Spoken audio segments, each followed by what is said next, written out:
Mukbang tayo ng ulo ng manok for today's video.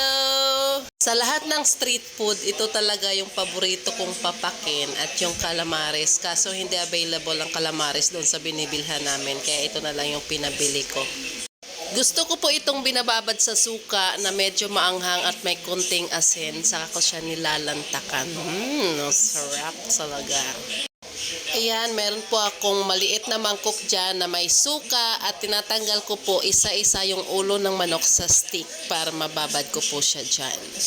Medyo makulimlim po ngayon at nakakatamad lumabas kaya magmukbang na lang tayo. Flex ko nga po pala muna yung lip tint na gamit ko. Napakaganda po niyan at saka nag-stay po talaga siya sa lips. Hindi po ito sponsored, hindi po ko binabayaran. Talagang gusto ko lang po itong lip tint na to.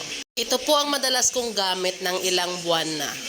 Kahit super kain ako dyan at may suka pa yung kinakain ko, hay nako dyan. Hindi talaga siya natitinag sa lips ko.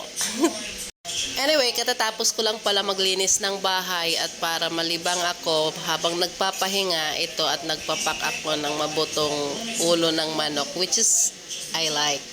Sa ngayon, relax muna tayong mga mami sa loob ng bahay dahil wala pang pasok ang mga junakis natin. At ito na nga, at dumating ng aking asawa dahil nabitin ako dun sa naunang 2 stick na ulo ng manok ito at nagpabili ako sa kanya ulit. At ito nga pala yung product namin. Sarili po namin gawa yan, ang Glensis chili garlic oil. Napakasarap po niya, napakaanghang, malinamnam, kahit kunting sauce lang, napakaanghang na po niyan. Yan po yung sarili po naming gawa.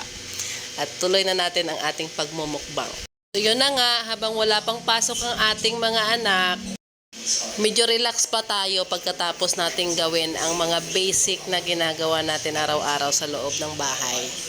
Dahil pag may pasok na, ayan na, gigising na tayo ng maaga. Magpe-prepare ng pagkain nila, ng baon nila, maghahatid, and magsusundo. So, parang wala na tayo halos din time noon sa sarili natin. Pero okay lang, it's a fulfillment natin bilang magulang na pagsilbihan ang ating mga anak habang kailangan pa nila tayo.